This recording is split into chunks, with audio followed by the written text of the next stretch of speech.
All right, everyone, welcome back to segment 3. And this will be our final segment for this week.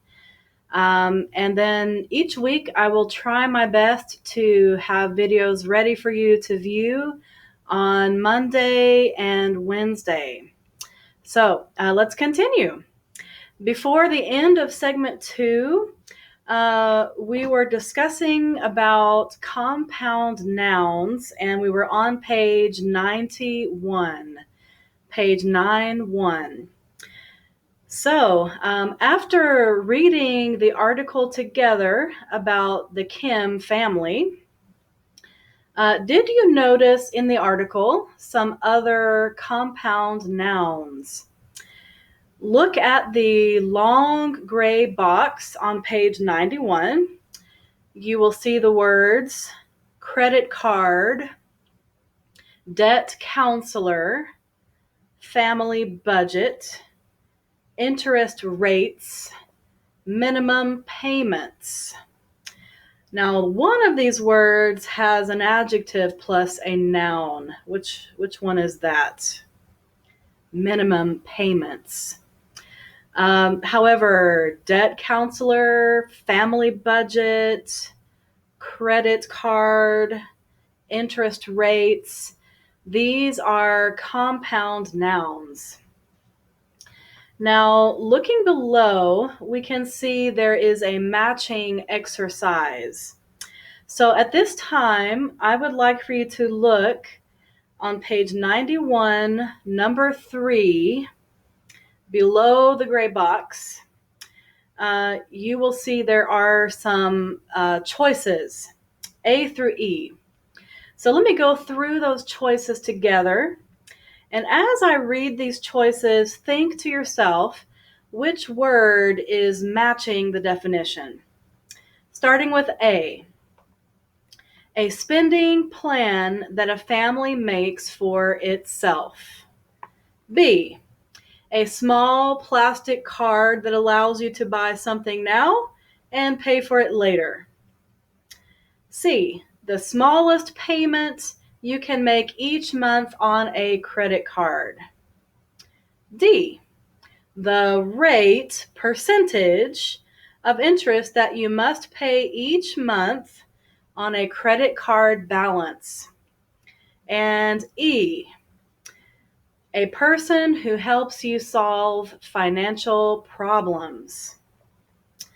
All right, I think these are easy for you. What about number 1, credit card? What's the answer? Yes, it's B. And number 2, interest rate. And we have a clue in the answer, which is D, the rate or percentage. Number 3, minimum payment. We have another clue, the smallest payment. So the answer is C. And number 4, we talked about after the reading, debt counselor. So a counselor is a person. So the only correct answer could be E. And the last one, number 5, family budget. And the answer is, only one answer left, A, the spending plan a family makes for itself. Okay, how did you do?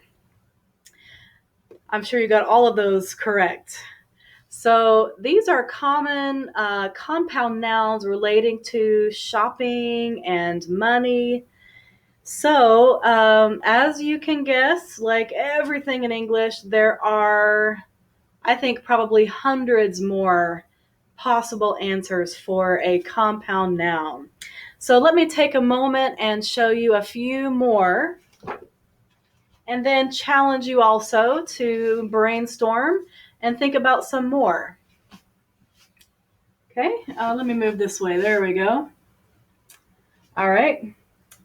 So other compound nouns, you notice that all of these are 2 nouns combined. And the first one is water tank. Water tank. I'm just going to read the other ones. Pencil sharpener, food bank, noodle soup is a favorite thing of mine on a rainy day like today. Police woman or policeman, and boyfriend and girlfriend. So you notice that here the first noun is the type, what kind, and the second word is who or what, and in this case, friend.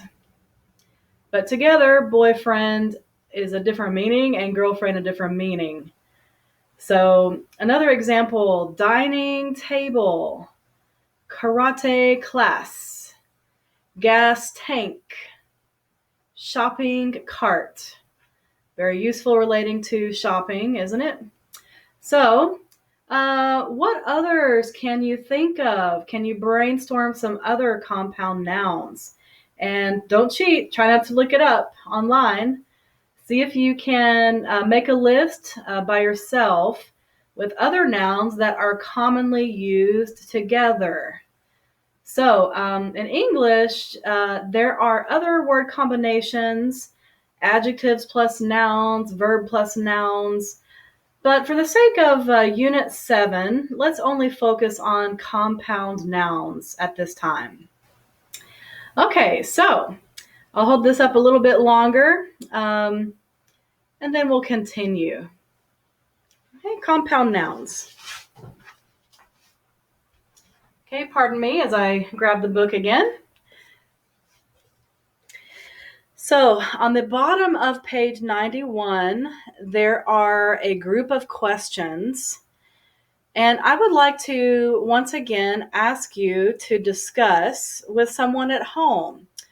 Who are you sheltering in place with at this time? As we know, the state of Georgia has a 2-week shelter in place, meaning stay under the protection of your roof as the shelter. So who is someone that you could practice with? So a few questions on the bottom part. How many credit cards do you have? What interest rates do you pay, if you're comfortable to share? What things do you usually use a credit card to pay for? The third one, are credit cards popular in your native country? As you know, they are very common in the USA. In fact, most people have a big credit card debt, especially university students. The fourth question, do you think credit cards are helpful or harmful? And why? And the last question, do you think a family budget is important? Why or why not? Now, there is one word I would like to introduce relating to credit card.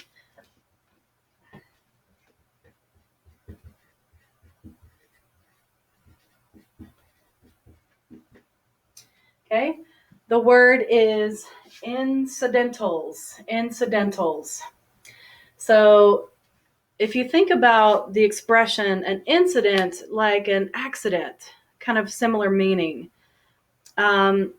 So an incidental cost, meaning if you use a credit card only for incidentals, meaning you don't use the credit card for every purchase that you make. You only use it for emergency situations or unexpected situations that you have to pay for something. So this word incidental is commonly used in that situation. Okay, so repeat after me. Incidentals. Incidentals. All right, so the word is here. You can check online if you have any more questions about that word. So at this time, I would like for us to continue on to the next lesson, E, which is focused on writing. During this writing assignment and example we will look at first, I would like for you to use this opportunity to practice vocabulary from Unit 7, as well as the idioms that we learned on the first segment of this week's class. We learned a lot of idioms relating to shopping. So writing is a good way, of course, that you can practice using the new words and new expressions. So as a quick review, we have talked about this a lot during the past term because we usually wrote one writing assignment for each unit. And so I would like to continue with that, especially since now we are communicating through computer and the video tutorials. So for this week, I would like to give you an assignment to write to me through email. So use my email at the top, careywaldrop@gmail.com. So you could type directly onto the email or use a Word document if you have the Microsoft Word application on your computer. So before we look at the example in the book, we'll do a quick review. I don't doubt that you have forgotten, but it's always good to review. If we think about one paragraph.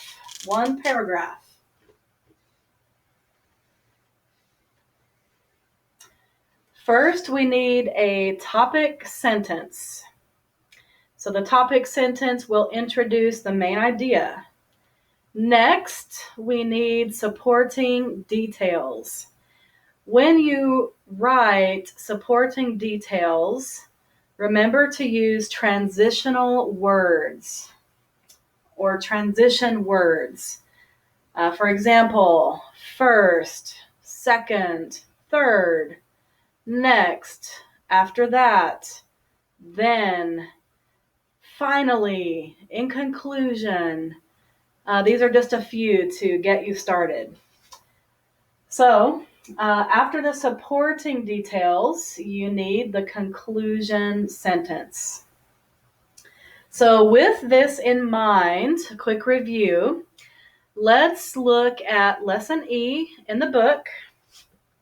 So if you will turn with me to page 92. At the top, you will see a picture.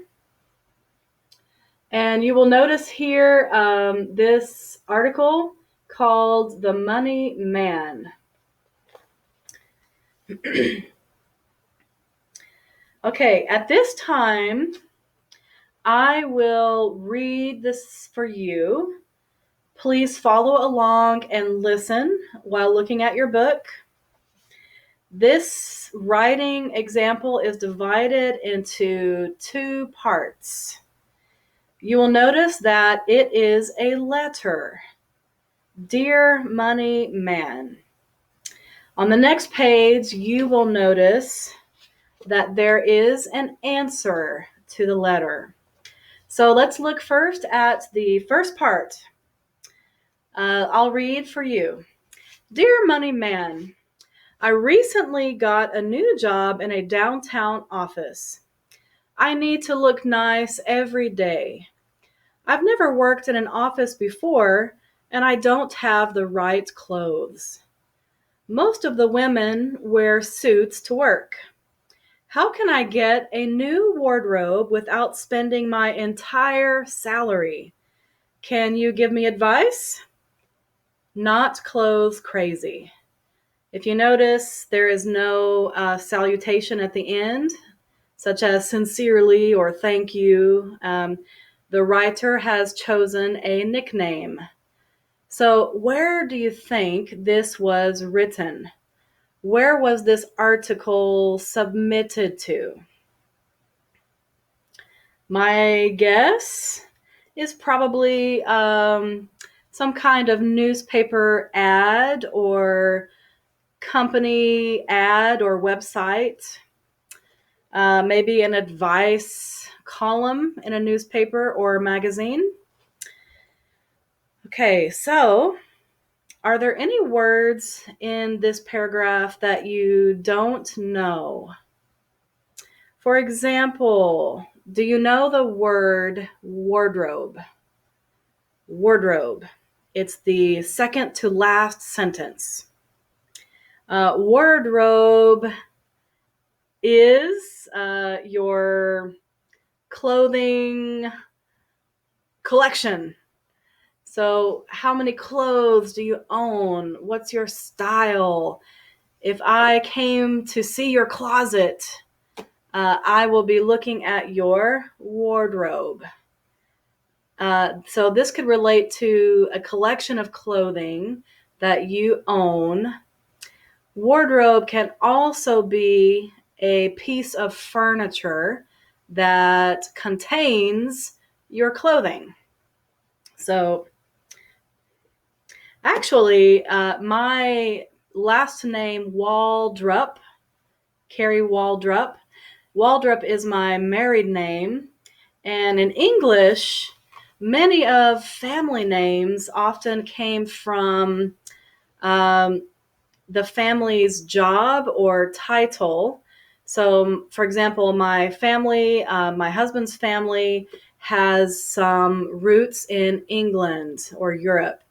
And the word wardrobe would mean someone who takes care of the clothing collection for example, a king or queen or a gentleman or a lady who is a wealthy landowner. So a wardrobe, Waldrop, comes from the word wardrobe. So just a little interesting fact there. Let's go to the next page and we will see the answer from Mr. Moneyman. Okay, so follow along with me on page 93 at the top. Okay, I'm looking at this part now. Dear Not Clothes Crazy. It's important to look nice at your job, but you don't need to spend all your money on clothes. I have a few suggestions. First, why don't you buy a black suit with a skirt, jacket, and pants? Then wear a different blouse and jewelry every day for a different look. Second, you could shop at thrift stores. They often have excellent used clothes at very cheap prices. Third, how about talking to the other women in your office? They can tell you about good places to shop. Finally, you should make a monthly budget and follow it carefully. Following a budget is the best way to manage your money. Moneyman. Now, a couple things to notice here. Do you notice any vocabulary in this paragraph? Also, do you notice transition words? What do you see? I will point out to you, we have first, we have then, second, third, finally. So we also notice the topic sentence at the beginning. It's important to look nice at your job. So what's the main idea?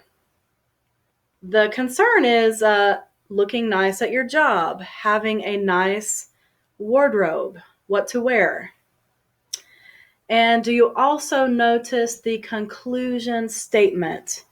Following a budget is the best way to manage your money.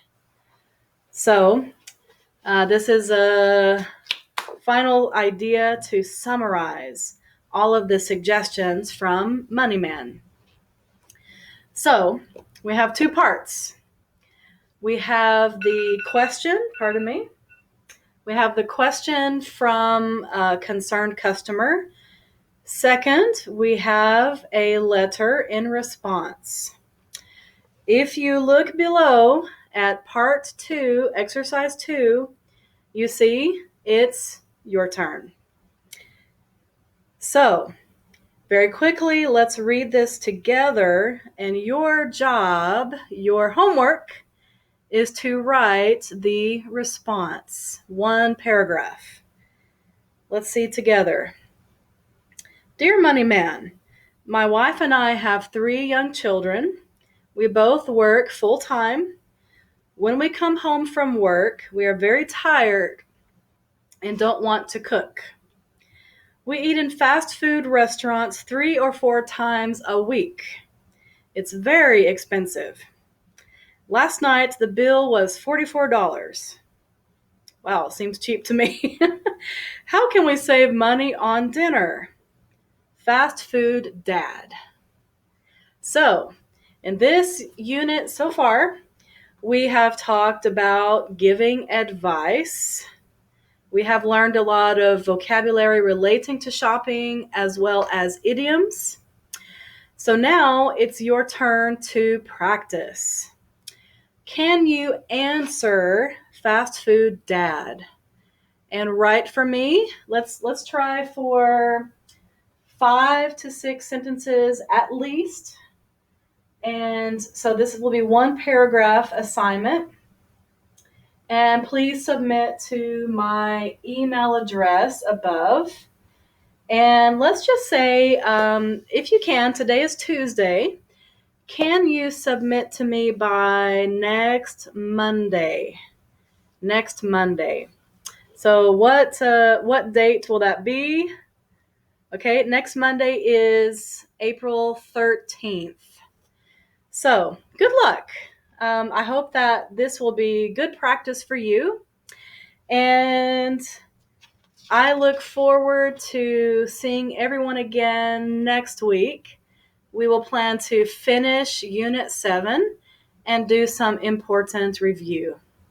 So please stay healthy and happy, and I will see you soon. Thank you.